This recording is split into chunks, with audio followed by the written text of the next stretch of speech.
The planet's puppet masters almost surely have a plan.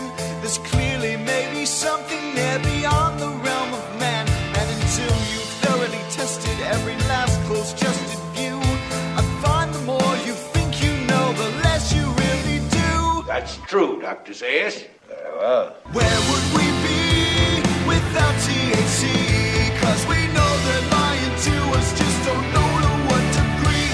Yeah, where would we be without THC? The higher side chat show, Greg Carlwood and Company. All right, folks, we cast a wide net on THC, covering everything from various entities, cryptids, and UFOs to secret societies, mind control schemes, and the playbook of the power pyramid. And among all the various threads we like to pull, it can be hard to please all of the people all of the time, but it's safe to say that every listener should have a personal interest in today's topic, because as fun as the weird world is to explore, in the end, much of it just serves to distract our feeble minds from the crushing realization that we will die. And not one of us can be fully confident at what happens at that mysterious and inevitable junction. But today's guest, Paul Davids, might have a little insight for us, because in 2008, his friend, the great luminary of early science fiction and committed lifelong atheist Forrest J. Ackerman, did pass away, but not before promising to reach out in the afterlife if such a thing were possible. Well, in the years since, Paul has documented nearly 150 instances of synchronicity, apparitions, self-moving objects, and messages from beyond that have reached him and others close to Forrest, all of which are chronicled in his book, An Atheist in Heaven, the ultimate evidence for life after death, following his sworn affidavit that it's all true and accompanied by chapters written by Dr. Gary Schwartz, a Harvard PhD and Yale professor who has been looking at the life after death question for 15 years as director of Arizona University's Laboratory for Advances in Consciousness and Health. It's a persuasive powerhouse of paranormal contact and some solid confirmation that there's something strange in our neighborhood. Paul Davids, my man, welcome to the higher side.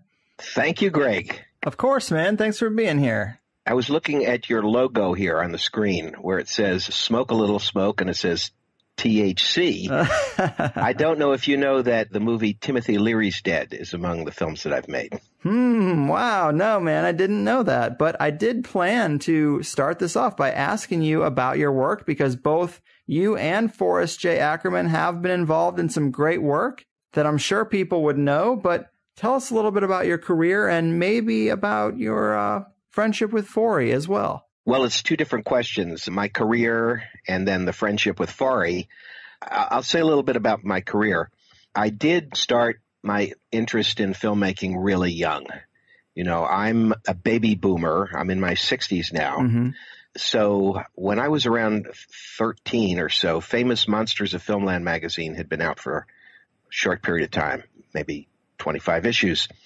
And I met Forry in Washington, D.C., at the World Science Fiction Convention, and he became familiar with things I was doing related to monster movies as a child. Mm-hmm. He printed some things in Famous Monsters about that, and that provided a lot of inspiration for me having a career in this field, because I got attention as a kid for these amateur movies I was making. So I focused in writing at Princeton University. I won the 3 top writing awards. This was the school of F. Scott Fitzgerald and, you know, The Great Gatsby. Yeah. And one of my awards was the F. Scott Fitzgerald Award. And I had also continued my filmmaking in college, though Princeton did not have any film program at that time. I don't think they do now. I don't know. But at that time, no, there was just a filmmaking club. And I made an animation stand and was making cartoons in my dorm room and continuing stop-motion animation films. And so I guess it was sort of under the influence of the Yellow Submarine movie when I made my final decision that I was going to try to have a career in film. And I went from Princeton to the Center for Advanced Film Studies. That's the American Film Institute. At that time, it was in Beverly Hills. And I was very, very lucky. It was an exceptional situation. They only accepted 15 students for the first year. Wow. And this was a fellowship to study film. I focused in directing and writing, and I picked up producing along the way. But while at the AFI, I was able to meet many of my heroes in the film world. And gradually, I worked my way into the film business. I started, I think I would say I was asked by George Powell, the great director of The Time Machine and War of the Worlds, to write a treatment for The Hobbit. And that was something that he hoped to do. But although I did write the treatment with my wife, Hollis, we never got a deal there. It had to wait until Peter Jackson could do it, decades later. So as far as my career, the development, I think my first foothold into the business was getting hired as a script analyst at the Paul Kohner Agency. This is a boutique film agency that focused mainly on European talents.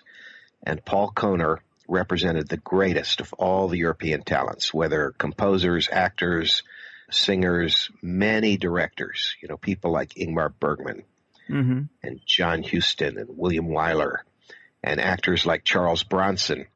May not be as well remembered now, but in his day, between The Great Escape, movies like Hard Times and Death Wish, he was the big tough guy before the days of Arnold Schwarzenegger. So that was my entree into the business. I wrote a film called She Dances Alone, which was about the ballet great Vaslav Nijinsky and his relationship with Diaghilev, and about his daughter. Then from there, after the Paul Kohner Agency, I was one of the creators of a television show called Anything for Money. It was a game show. I worked for F. Lee Bailey, the famous attorney. He had a show called Lie Detector. And we got into some very interesting paranormal and UFO-related segments in the early 1980s. Nice. And then I think what was my biggest break around that time, mid-1980s, I was hired to be the production coordinator for the original Transformers show. Boom. Yeah. That's a credit. That's a major credit. And if you go to imdb.com and look up Paul Davids, you'll see that my credit as production coordinator is on 79 episodes of the Transformers. That's how many I worked on.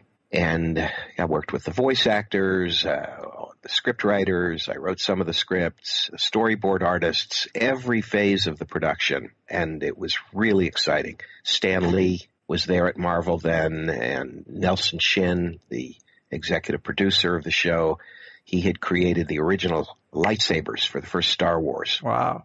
It was a very exciting time. And then from there, I was doing independent writing. I had a UFO sighting in 1987 after the Transformers show was done. That was very clear with daylight with my children. Wow. And it propelled me. As I researched everything I could about UFOs, I discovered the Roswell UFO case. And I was very motivated to get Roswell made as a film. And it took several years, and finally Showtime approved the movie and paid for the movie. It was a tentpole original primetime television movie for cable for Showtime. That UFO experience that you had, did you see a ball of light or actual metal craft? What was it like? It was an actual metal craft. Wow. It was what you would call a flying saucer, typical shape, dome on top, shallow dome on the bottom, silent, hovered for a while. It descended from high in the sky, came right near where we were because we walked out on the roof to watch it, and it hovered over the road in front of our house. Wow. And then swooped down over the valley.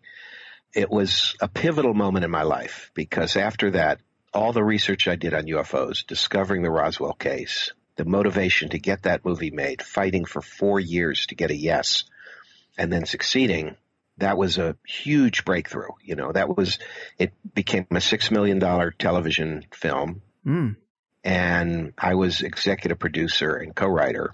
So that was a substantial credit. Yeah. From there, I started making my own smaller budget independent films, entirely independent, but most of them were picked up for distribution after I finished them by NBC Universal for television and sometimes for DVD.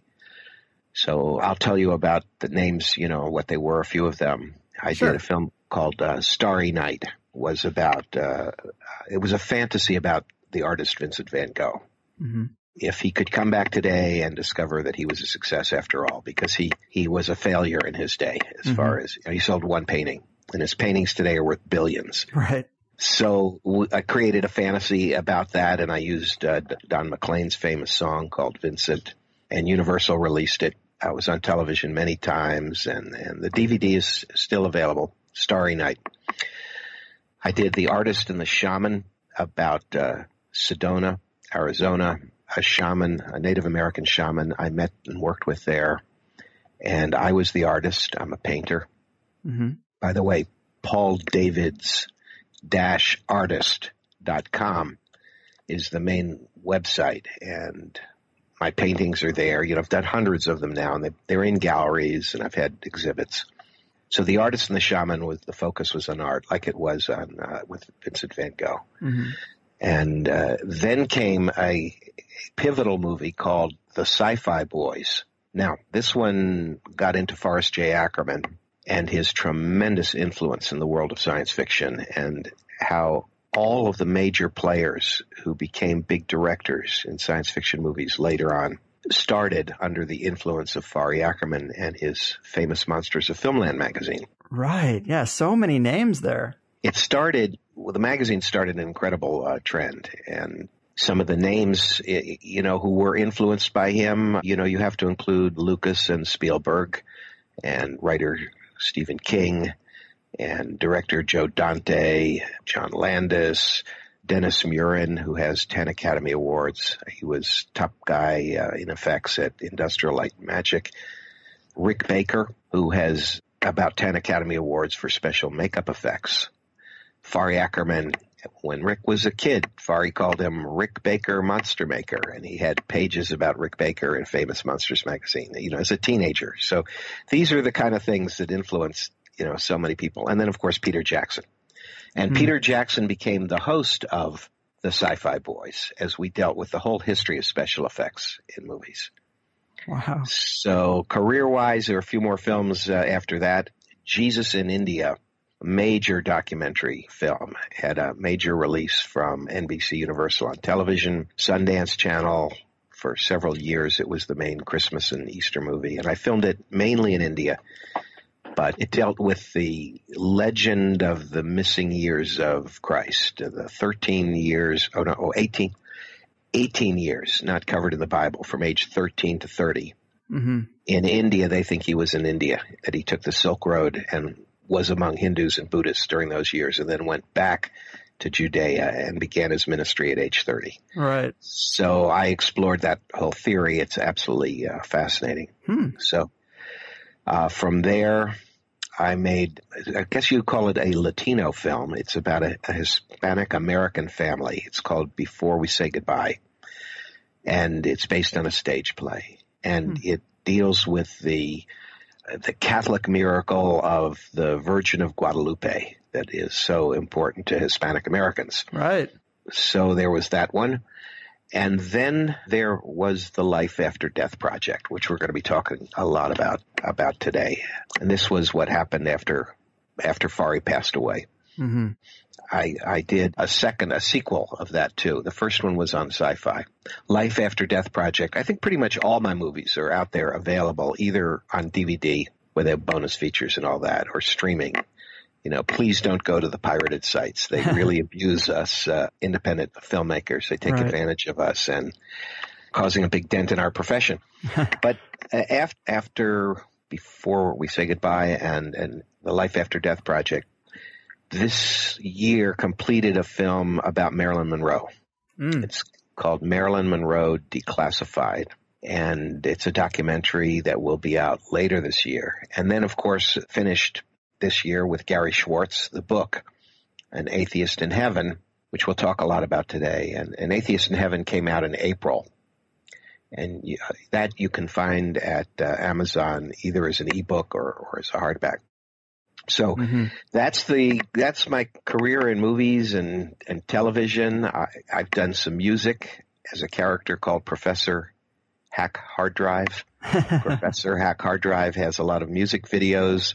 songs I wrote that are sort of satirical rap. Right I've done books of poetry, some comedy poetry. The first book is called Poems to Read While Driving on Freeways and Other Ways to Die Laughing. Man. And then speaking of your logo, my third book of poetry was called Poems to Read When You Run Out of Weed.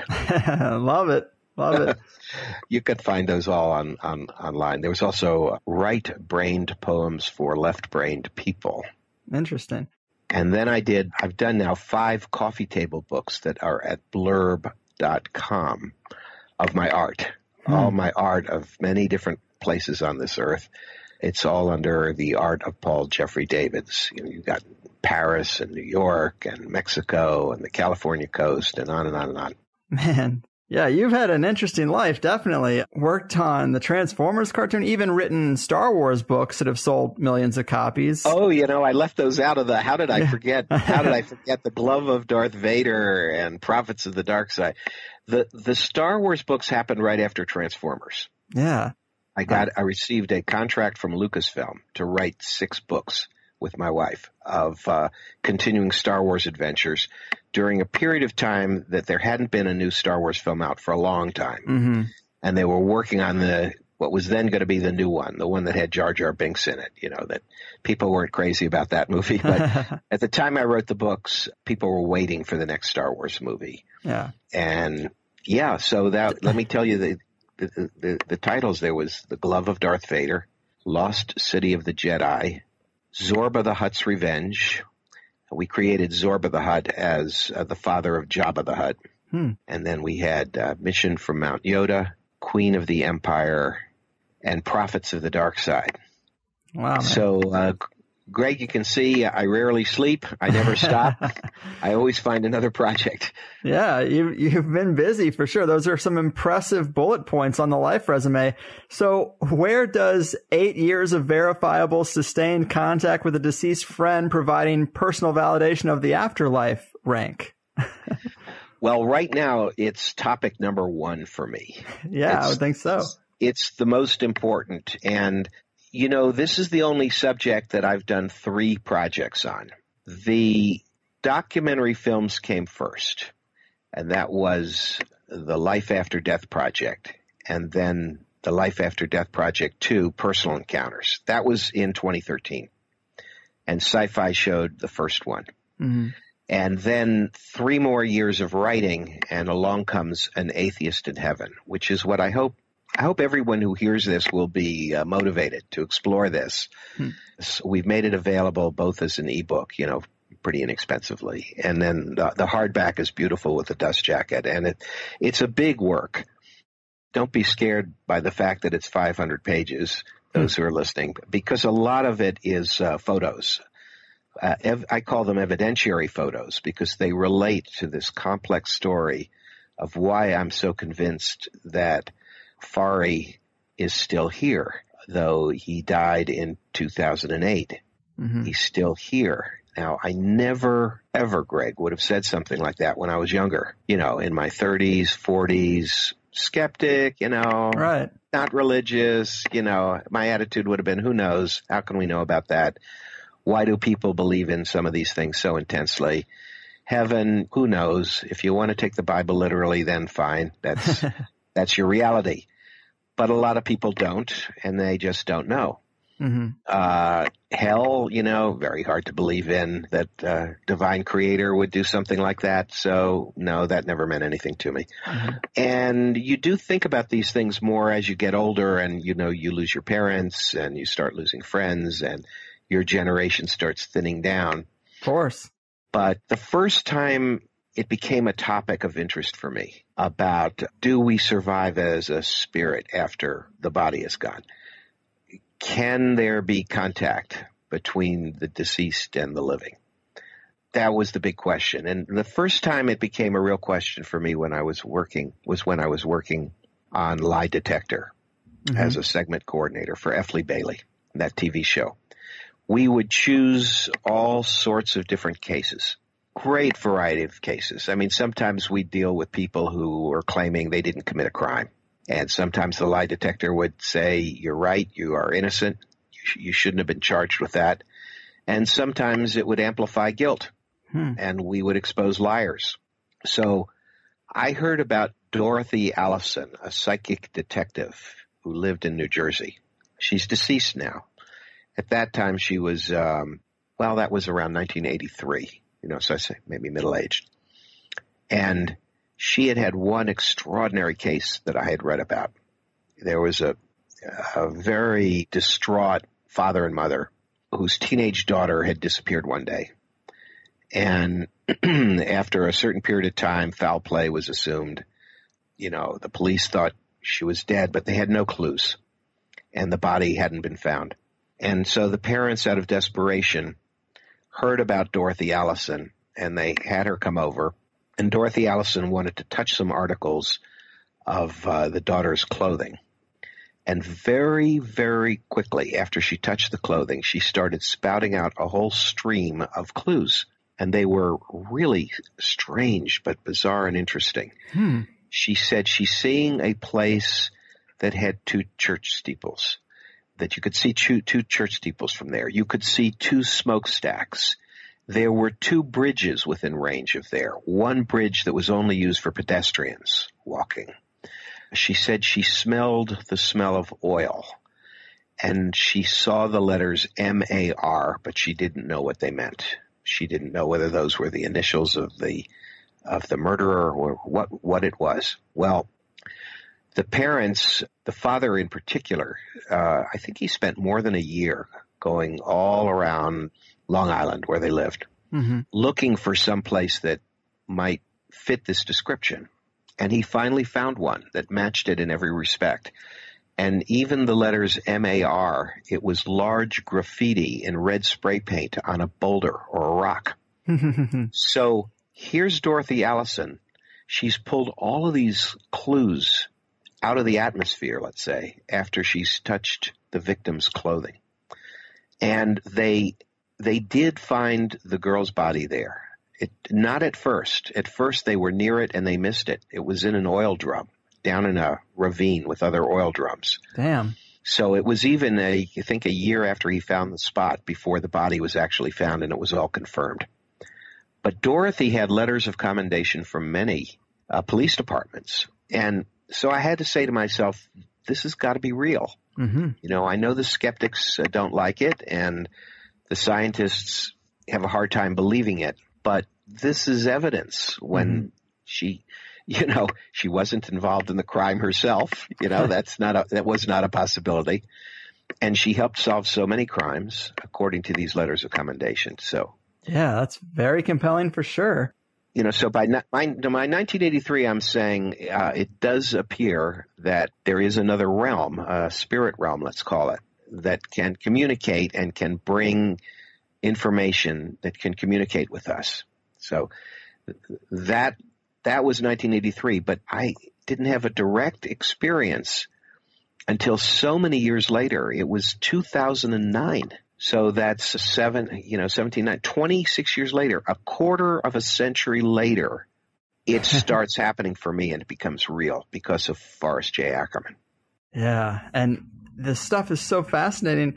This Forrest Ackerman situation, let's dive into this, and maybe we can get a better sense of Forrest's personality. He seemed like a pretty fun and impressive guy. Some of this does play into the afterlife contact, but he mentioned to you he'd try to get in contact if it was possible from the other side, even though he was a committed atheist, probably a little tongue-in-cheek in saying that.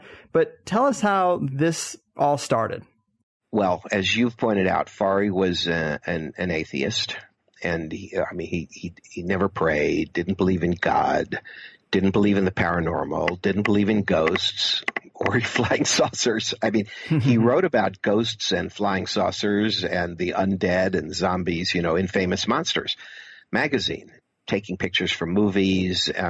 But it was always literature or, stories or just fun for him. Yeah, entertainment. It was entertaining. He enjoyed it. And most of the pictures that he published of these things, he would have a funny caption, a quip. He would use a pun or a word play, a twist on words. Sometimes he'd find a word within a word to make a certain point. He loved those word games, which becomes very important in the evidence of this case, later on. So his influence, before we talk about specifically what happened, I just want to drive home the point. He was born in 1916. He grew up with the silent movies. He fell in love with the early science fiction movies like Metropolis, a silent movie, or the first King Kong in 1933. And he became a massive collector of all the props and memorabilia he could possibly find related to his favorite films, science fiction, horror, and fantasy. He collected thousands of books. He had probably thousands of movie posters, lobby cards, photos from the movies, props from the movies, the monster props themselves, masks, life masks that were made, everything that you can imagine from the genre. He eventually filled an 18-room house with all of these things. He called it the Ackerman. Writer Ray Bradbury called it the Fort Knox of science fiction. Very appropriate. and he was very generous in terms of letting people come over, having open houses, so people could see this on Saturdays. And he endeared himself to many people through his generosity in sharing these things. He was also a science fiction agent, a writer, a writer's agent, and sold the books that numerous science fiction movies were based on. So, as I said, my connection with him began when I was a teenager. I read the magazine. I met him. He looked at my little amateur monster movies. He gave me publicity in the magazine. He and his publisher, James Warren, both decided to do that. And it furthered things along for me. And then I won a movie contest in their magazine. It was an honorable mention. So when I came to Los Angeles and was at the American Film Institute, I solidified my relationship with Forrest. I visited his house many times. I brought him in as to have a seminar at the American Film Institute, along with the great producer George Powell, who I met around that time. And then through the years, I always kept in touch with Forrest. I went to all his birthday parties. He came to a couple of mine. He wrote a foreword for my first book. He called it a Forrest word, by the way. Of course. Yeah, he's always with the puns, and we called him Forrest. So it was a long relationship that spanned the decades. And I did become familiar with his atheism. I was not an atheist. My attitude has always been that there is intelligence behind all of this creation. It didn't happen by accident. I never believed that. I think the evolution, yes, but it had help. I see grand design and intelligence in everything that's here. Agreed. So I sort of challenged him on his attitude in the atheism, and I said, Forrest, what if you're wrong? You're in your 90s now. And he said, well, I sincerely doubt that I'm wrong. My atheism is a well-known fact. I'll be an atheist till the day I die. He said, when the brain goes, it's like a light bulb going out, there's nothing more. Right. And he said, but if it did turn out that I was wrong and I died and woke up to some great science fiction convention in the sky, he said, after I had my reunions with all my favorite deceased actors and my dear wife Wendane, maybe I would drop you a line. And he said it a little bit tongue-in-cheek, but then he became very serious. He said, but don't count on it. Not going to happen. So that was the setup for it. And he didn't want a funeral. He didn't want a memorial. He had a caretaker, assistant, best pal who lived with him about the last 10 years, a fellow named Joe Moe. Joe Moe said, well, okay, no memorial, no funeral, but what about a tribute? What do you think of us having a tribute for you? And he said, that would be okay. So the tribute followed his death by a couple of months. It was at the Egyptian Theater, great restored theater in Hollywood. Yeah. Beautiful, beautiful place. And they filled every seat that day. in early March of 2009. And that was the weekend that the weird stuff started to happen, Greg. And it's been happening ever since. I didn't ask for it. I mean, I didn't seek it. I never knew when something would happen, but yes, he did drop me a line, literally a line. As an editor, he changed a line of text in a document I had. And I say he did it now after years of study and years of science and work with chemists on the actual ink in question. And this wasn't something I jumped to lightly. It wasn't a conclusion I jumped to right away. Oh, Forrest trying to get in touch with me. Things happened and it gradually became clear. You start to say, wait a minute, what's going on here? There's just too many things related to him that are happening either in a really weird coincidental way or in a physically impossible way because something related to him has moved on its own in a room that nobody was in. Or something I had that related to a film disappeared from a house, and the whole house is searched. It can't be found anywhere, and then it's found one morning right next to a computer, right in plain sight, and there's no one physically who could have put it there. Mm-hmm. And then computers become involved. So many things have happened with the computers. For example, I do have a lot of I have folders that have Forrest material in my hard drives of various computers. Fine. But if I haven't opened a folder, there's no explanation for why when I wake up in the morning and I come down and I jiggle the mouse and the computer becomes awake, why would there be a large photo filling the screen of Forrest Ackerman with director Joe Dante? You know, and sometimes these things would happen on his birthday or the anniversary of the year that he died.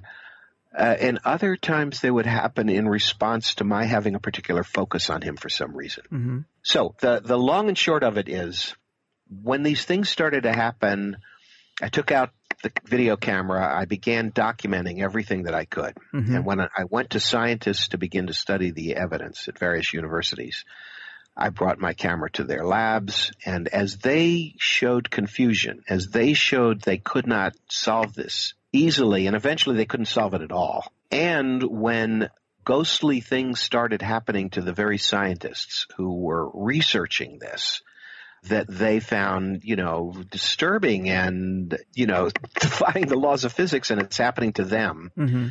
I said, well, I got to make a movie. I've got enough material here. Let's make a documentary. So that became the Life After Death project. Right on. And then I had so much material. I had a sequel, the Life After Death project too. That was 2013 when that came out. Nice. So let's dive into a little of this. Let's talk about that literal line that he dropped you. I believe you call it the ink blot obliteration. I think that's probably the most compelling piece of evidence in this. I think it was one of the first thing that happened, right? Yeah. For me, it was the first thing that happened. I also think it is perhaps the most compelling because scientists have really been able to put their hands on the evidence and get involved in it and took it seriously. And you can easily interpret how it related to Forrest at that time that it happened. But there have been many other things, physical things that have happened, sometimes in front of witnesses that are very, very compelling too. It's just that you can't take those things into a laboratory. Exactly. The ink obliteration. So if you get the book that resulted from all of this, as we've said, is An Atheist in Heaven. Came out in April this year, 2016.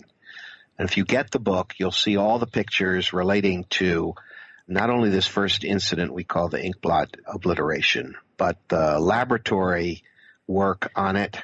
There's a chapter by a chemist who spent 3 years studying it and determined it was a mystery to science. And you have his tables and charts and graphs and many pictures of the ink obliteration. It leached through to the second page of the document, and you see that. So it's all to be found in An Atheist in Heaven in a way that, if they're chemistry professors listening or scientists, in a way that will speak to their language, particularly through the chapter of Dr. John Allison, a chemist from College of New Jersey. Now, you want to know, would like me to tell what it was and how it came about. Sure, please. It was March 17th or 18th. I think it was the evening of the March 18th in 2009. And after Forrest's tribute in Los Angeles, I had flown to Albuquerque and gone up to a vacation house we have in Santa Fe, New Mexico. My wife was not able to accompany me on that trip. And I often do take trips there alone, and I paint. It's where I create a lot of paintings. And I've even used the house as a production office for 2 of the films. Mm-hmm. So I took this trip alone, and that's getting to be around tax season in early mid-March. So I gave the print command to print out a document. It was 24 pages. It was a log, sort of like a diary with little shorthand notes of my business meetings of the previous years and any important business phone calls. Mm-hmm. And I wanted to print this out and go over it so I could see, if there were business meals or I had business travel, things for deductions. So you could sort of put the year together in your mind. But it was 24 pages, and I didn't want to wait around while it printed the whole 24 pages. So I pressed the print command, and I went out. I sometimes go to the Indian casinos near Santa Fe or in Santa Fe, and I like to play blackjack. Mm-hmm. So I'm not bad at that game, by the way. Mm-hmm. I more often come out a winner than a loser with very small stakes, $5 chips. Mm-hmm. So I came back to the house after I'd played at the casino, and I had dinner at the casino, and the dinner didn't agree with me. So I was feeling, had a stomach upset. I got back to the house. And the first thing I did was, I lock all the doors. We have a security system. I'm the only one there. And I go into my office and I collect the 24-page document, which is printed out. And, of course, the ink is dry. And I look it over, and it's completely normal. There's nothing out of line about the document. And I staple it, and I take it upstairs.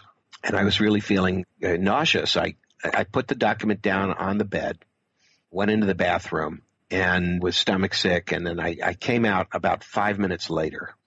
And as soon as I looked at the document, I could see that it had been changed. I was in shock when I saw this. I was just in shock because as I looked at it, what we call the ink obliteration, it was 4 words blacked out, neatly, precisely, clearly targeted. Mm-hmm. It couldn't have been some accident. This wasn't water dripping from the ceiling or a leaky pen in the bed. Impossible. Because it was done so neatly, you could tell those words were chosen to be blacked out. Mm-hmm. And the ink or whatever was used to black it out was still moist. And the first 2 words, you could see through them. You could read the first 2 words, but the second 2 words were completely blacked out. And I didn't know whether I say second 2 words. I didn't know whether it was 2 words or 3. You couldn't read it at all. I was going to have to go back to the original file to see what it was. So that was a key moment in my life because I felt fear. I was gripped with a very, very strange sensation. It's terrifying. Why? Because I'm alone in the house. No one physically is present who could have done this, but someone had to do it. So what does that leave? That leaves a ghost, right? It was done by something unseen. There's nobody hiding in the house that did it. Mm-hmm. And I regarded it as evidence, and so I didn't touch it, didn't touch the ink, and I kept it very carefully. I photographed it. And within a number of weeks, I was taking that to a top chemistry laboratory at University of Indiana, right, to begin the studies. And it took a while. It took quite a number of days for me to figure out what that ink obliteration, the words chosen, what it meant. Mm-hmm. Because at first I'm just reacting with, you see something like that, and you've seen in movies, maybe a pirate movie, the black spot, right? Yeah. What does the black spot mean? It means you're going to die, mm-hmm. right? And I had this fear, this paranormal thing happened. Is it telling me that I'm soon going to die? I mean, it's very, very, very scary when you can't explain something. Yeah. As it turns out, it had nothing to do with that. I'm still alive after all these years, and well. And the ink obliteration had very good intentions behind it. It wasn't intended to scare me. It was intended to send me a message, but I couldn't figure it out at first. Mm-hmm. So should I talk about how I figured it out? Is that Yeah. Let's satisfy that curiosity people are probably feeling, and talk to us about what those words were and what the message was. Okay. And I do hope, I may be telling a lot of the story here, but I do hope people will get An Atheist in Heaven. Oh, yeah. There's tons more stuff in there. Read it all and see it all, yeah, because this was the first incident. But we have a glossary in the book of 140 incidents, probably about 100 of which related to Forrest Ackerman and happened in the years after he passed away. So this was just the opening chapter, step number 1 of a continuing friendship, a continuing relationship after he passed away. So the words themselves, all right, the words were spoke to Joe Amodei, and Joe Amodei was completely blacked out. Mm-hmm. Those were the words that you couldn't read. And when I saw in my computer file that it was spoke to Joe Amodei, it just didn't make any sense to me, because this isn't somebody that I even really knew. He had been referred to me to talk to him about film distribution. The question was, was he interested in distributing my recent film, Jesus in India? And I had one conversation with him. He was a DVD distributor, but he wasn't interested in that, or at least it wasn't going to work for us. So why would anyone, living or dead, black out his name on my document? Right. And then I noticed a couple of lines higher on the document. It said, on a previous day, I had left message for Joe Amodei. Well, left message wasn't what was blacked out. Spoke to was what was blacked out. So why would the ghost, if you will, choose spoke to rather than left message? What was he trying to say? What was the difference? Right. So I remembered that filmmakers who came to the tribute from Canada had told me about something paranormal that happened to them the day of the tribute that they thought was Forrest contacting them. And so I'd heard that story from them, so it was in my mind, could this be a continuation of that? Was this from Forrest? So I wanted to get some old manuscripts or see manuscripts that had his editing style, because I wanted to know, how does he black out words when he's editing? Does he just put one simple little line through it, or does he completely black out the words so you can't even read them? Mm-hmm. And I needed to find something that I knew was by him to answer that question. And I figured that the guy who would know the answer was Joe Moe, who'd lived with him for the last 10 years. And when I called Joe Moe to ask him, he didn't even let me get the question out. Here's the guy who had organized the tribute for Forrest a week earlier. And he excitedly told me on the phone, he said, I'm a skeptic like Forrest was. I don't believe in this stuff, but it did happen to me. I don't know whether it was an apparition of Forrest, a lucid dream. He said this did happen just moments before I woke up. It was more real than anything in real life. Forrest walked into my room with a smile on his face, and in his own way, a funny way, also filled with movie references, thanked Joe for the tribute. Now, I had been a speaker at the tribute, too, so I had been part of it. And there were many other speakers, including Ray Bradbury and John Landis, and Peter Jackson checked in by video from New Zealand. So he said, Joe Moe said, it was like Forrest came and spoke to me. There it is. Yeah, there it is, because what was blacked out was spoke to Joe Amodei. And Joe Moe is right in the middle of Amodei, right? Mm-hmm. So clearly in Forrest speak, with his wordplay that he always did, I find a long history of his puns, his wordplay, words within words, word games. There it is, spoke to Joe Moe is the message. And in a way, I felt like he's reinforcing for me that he really did appear to Joe and speak to Joe. It wasn't some dream. It wasn't a hallucination, but it was real, and he was confirming it for me, you see. Mm-hmm. This is the only thing I could think of that made sense to explain what had happened to me. And once I had that thought in my mind, and I did make arrangements to go first to the top chemist at University of Indiana, I wanted to know, can science explain this? Right. Is there something I don't know that happened, chemically? And because my attitude was, look, if the scientists can tell me why and how it happened and give me an ordinary explanation for it, then forget about your ghost, Paul. No ghost. You don't need to believe in that or anything paranormal, because here, we can map it right out for you. We can tell you just what happened. Exactly. You've given us the ink. We can study it with the best tools of modern science. And the result, Greg, was one scientist starts it. That's Dr. J. Siegel, who was then chairman of the chemistry department, Indiana University, Purdue University, Indianapolis. I may have said University of Indiana before, but it's properly said I think, Indiana University. Mm-hmm. And here's a man who's absolutely world-class experts on inks, paints, dyes, solvents, and forensic chemistry. Here's a man who's testified in many, many court cases where chemistry could be the thing that would determine guilt or innocence. And he's written textbooks on forensic chemistry.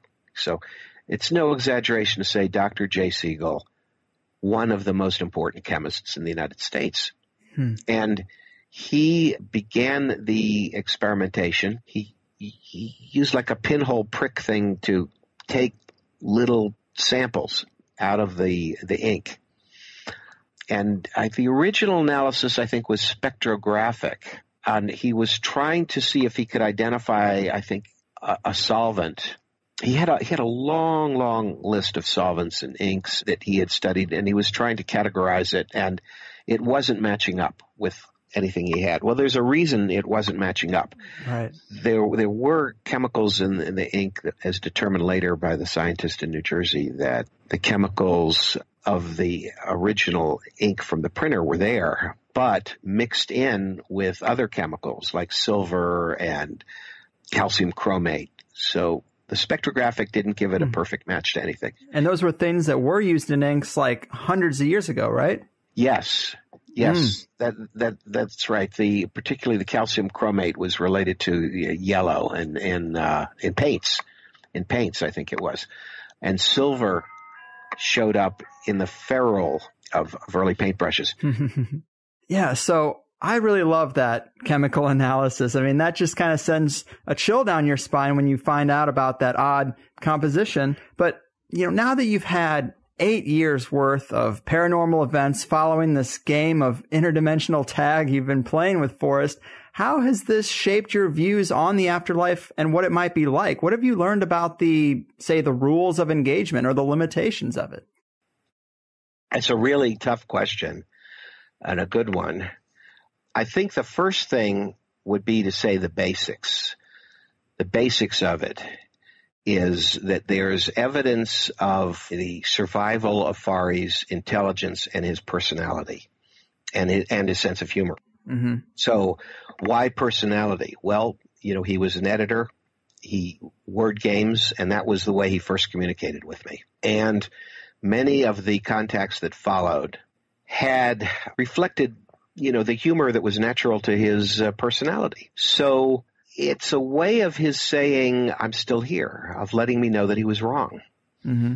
and of continuing to interact and showing he continues to be aware, and particularly of things that relate to him.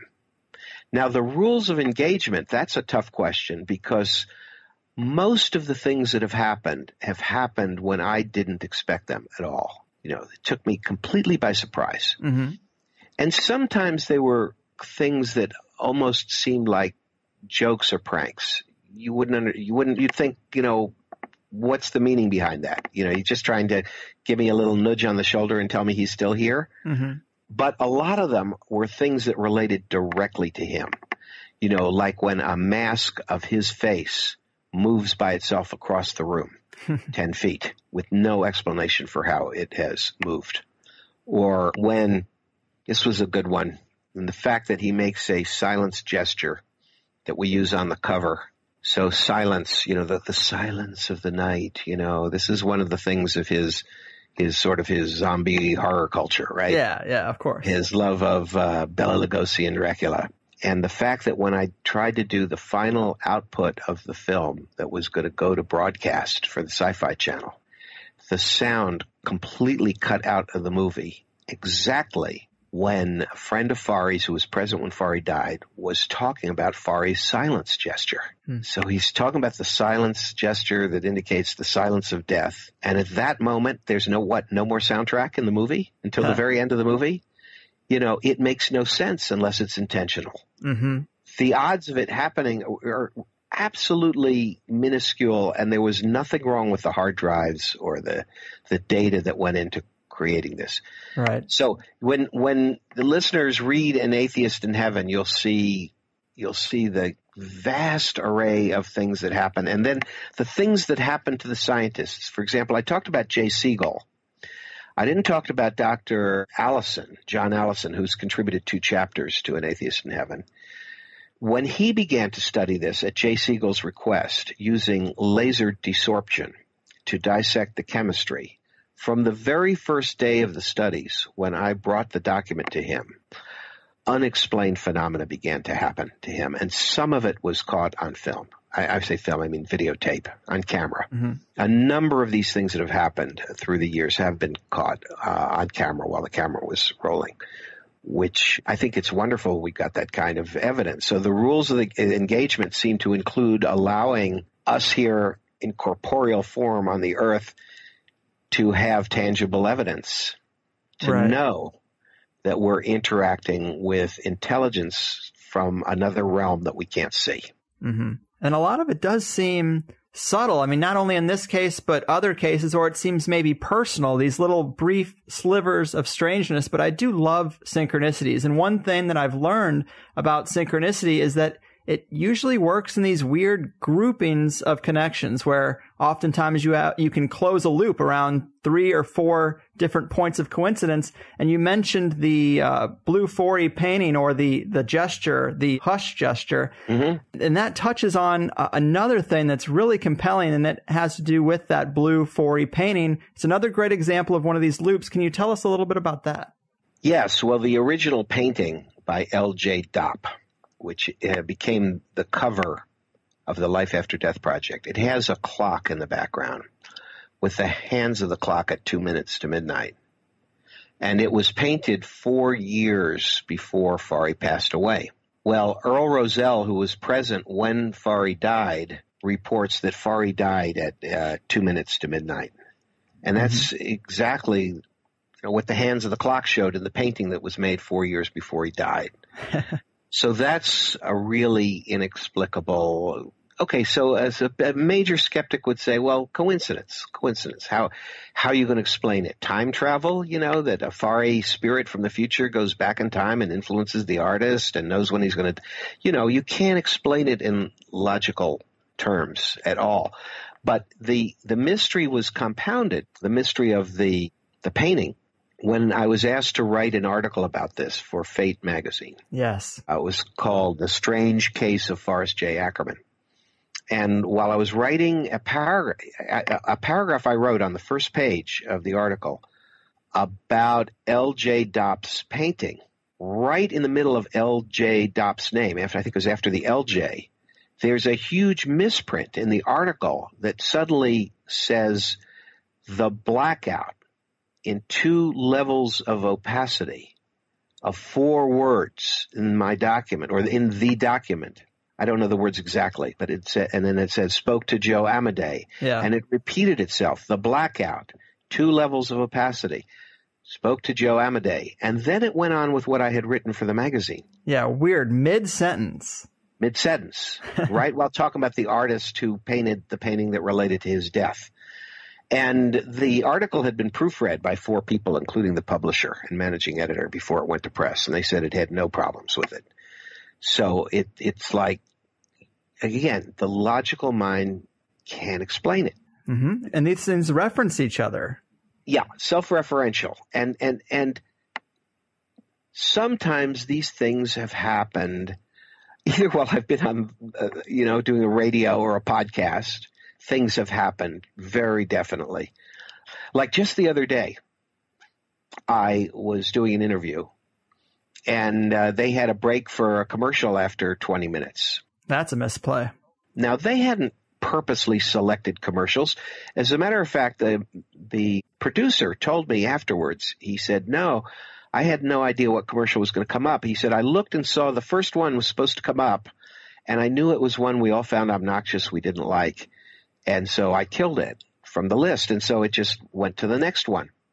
And the ad, it begins with a song saying, come to the forest, come to the forest. It's closer than you know. In the forest, you will find the real you, the new you that you didn't know.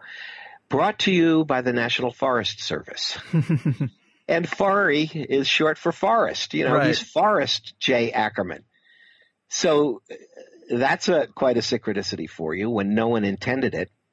And one of the ones I really like, Greg, I heard about from a writer named Robert Egby, who saw an early version of the Life After Death project before it was finished. Mm-hmm.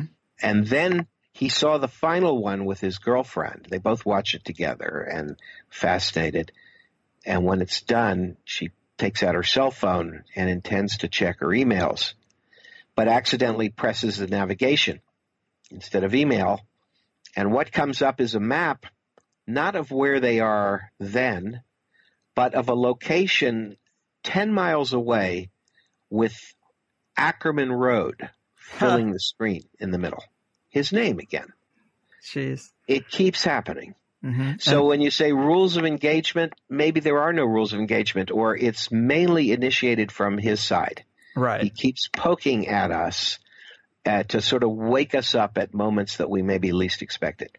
And to add another log to the fire, in terms of one of my favorite additions of synchronicity in this whole thing, there is another reference to the inkblot obliteration event when you find a magazine that Forry had signed for you, and his inscription is right above the phrase, "The invisible ink men strike again." And, that one, people might say, oh, that's a little loose, but when you stack these things up, I mean, this is how synchronicity works. I know. It works more like a dream than physical reality. Yes, he had autographed that, and even the autograph above those words, "The invisible ink men strike again." The autograph acknowledged Ray Harryhausen, the great special effects director. And he was signing us because there was a big article about Harryhausen in there. And he wrote, "Hooray for Harryhausen," and Paul Davids. But he didn't write just the word hooray. He wrote HOO and then a hyphen and then RAY. So it shows his propensity to find a name within a word, like he did with Joe Amode or Amode, where Mo is right there in the middle of it. So he signed that autograph, and as you say, this was on the table of contents page for Famous Monsters magazine, and it said Fang Mail, and it said "The invisible ink men strike again." Now, when you think about that, the incident that happened to me, it wasn't invisible ink. It wasn't ink turning invisible, although Jack Kelleher, who wrote a chapter for An Atheist in Heaven, he had an incident of Forry-related ink turning invisible. But if you take it as the invisible ink man, right? He's invisible. He's the ink man. He's come to put the ink on the document. Yeah, he struck some words out. And he struck some words out. He's striking again. How many times is he going to strike? And I'll tell you, I've got a copy of An Atheist in Heaven here on my desk in case I needed to refer to a chapter or remember something while talking to you. And this particular copy, on the side of the pages, when the book is closed, it has a black ink line right in the middle of all those pages, about 3/4 of an inch long. And I don't know how it got there. I don't, Or maybe you do. Well, maybe I do. But I could say, all right, did I have a felt tip marker pen sitting on my desk? Did I just sort of push the book against it? And is that how it happened? I have no recollection of that. But on the other hand, this doesn't look like what would happen if you accidentally pushed something against a pen, because it's not scribbled in any way. Mm-hmm. It's just a straight line again. And hold on a second here. I'm noticing something I didn't notice before. Remember how I said that the original ink obliteration was in 2 levels of opacity, right? Yes. Well, this line is too. The first half of it, the ink is kind of light, and then it gets very, very dark. This is on the side of the pages of a copy of the book. I don't know. That's something. I've got enough better examples, that we don't need to dwell on this. Right. But it's just that when it happens to you, you become more aware to look for all of these kinds of things. And I know we don't have much time left, Greg. Right. And I would like to, here toward the ending, help the listeners that they'd like to find these things that I've done. Again, to remind them that An Atheist in Heaven, which was published in April of 2016, if you look for that title at Amazon.com, you'll find it available. You can get it as a hardback with dust jacket, and they have it at a discount there. I think for right now they're selling it for around $21, I think. List price is $30. Mm-hmm. And they have it as an ebook for, I think, $9, which you can use for your iPad or, Kindle. And then for the documentary film, The Life After Death Project, you can rent it online. I think you can probably download it online. You can stream it at Amazon Prime. Or I recommend getting the 2 DVD set, because you've got 2 DVDs. You've got the first movie that was on Sci-Fi Channel. Then you have the sequel of equal length that I made, and 40 minutes of bonus features on top of that. That includes much of the tribute to Forrest J. Ackerman, and a wonderfully comprehensive statement by the chemist who spent the most time studying our ink obliteration. So those are the opportunities. And then my other films. If you go to Internet Movie Database, that's imdb.com, and look for me. I'm Paul Davids. That's David with an S. They might show a couple people with similar names, and I'm the one that did the Transformers show. So you click on that. You'll see a listing of all my different films and TV shows, and most of them are still available. And you'll want to see Roswell, which was the movie for Showtime about the 1947 UFO crash. Starry Night, Before We Say Goodbye. Wonderful story, in my opinion, based on a stage play that gets into the mystery of Our Lady of Guadalupe. And, there's The Artist and the Shaman. Certainly the Sci-Fi Boys and Jesus in India. All of these different projects I have spent the last 15 to 20 years putting together to help open minds and take topics that some may consider slightly fringe topics. Including Timothy Leary's Dead Too, which that soon will be up for streaming. They're working on that now. Nice. But all of these topics to help broaden minds, answer questions, and take you places that you, on your own initiative, might otherwise not go. Nice. Yeah, I love that approach. You've definitely covered some kind of out there subject matter, done it in an entertaining way, made a good life for yourself doing it. It seems like a win-win-win for everybody. I mean, I think that's a great approach to life, and you're playing the game of capitalism that we really can't help but play. But great stuff, man. I really did enjoy the book. Very convincing body of evidence. You also are going to be at an upcoming conference, if I'm not mistaken, right? You mean the one in November? It says Art, Music, and UFOs, the Evolution of Human Consciousness. Yes, that's in Laughlin, Nevada, and I've been there the last 2 years. It's a conference organized by my good friend Paola Harris. She's Italian. She's a ufologist and a writer and knows a lot of really interesting people she brings to those conferences. I think that's a great opportunity to go there. I was just a speaker this year at the International UFO Congress put on by Open Minds, and I did speak about the Marilyn Monroe film, and that, of course, is the other one. I don't know how many more I'm going to be making because they take a couple years each and they take a lot out of me, but I'm sure Marilyn Monroe Declassified will be released this year on, DVD, Blu-ray. It'll show up for streaming, I'm sure. Nice. But do avoid the piracy sites because they're really putting us in a position that makes it very difficult for people who do what I do to continue. It's true. It's a complete disrespect of copyright, and we work hard to do these things.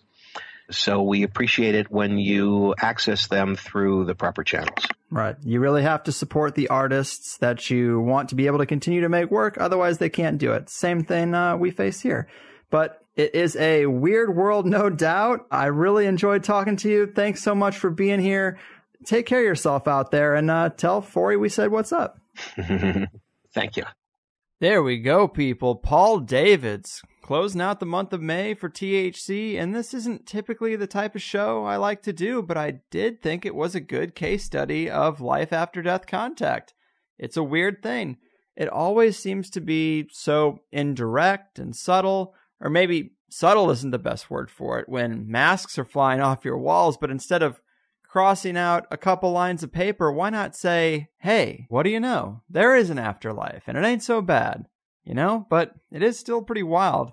And I do like looking at those things, especially in the context of last week's show with Gordon, where we're talking about contacting spirits and ancestors. I thought it might be a good follow-up. And who doesn't want to talk to someone largely responsible for the Transformers cartoon, huh? But I do wonder how this life after death cycle works. I think we all do.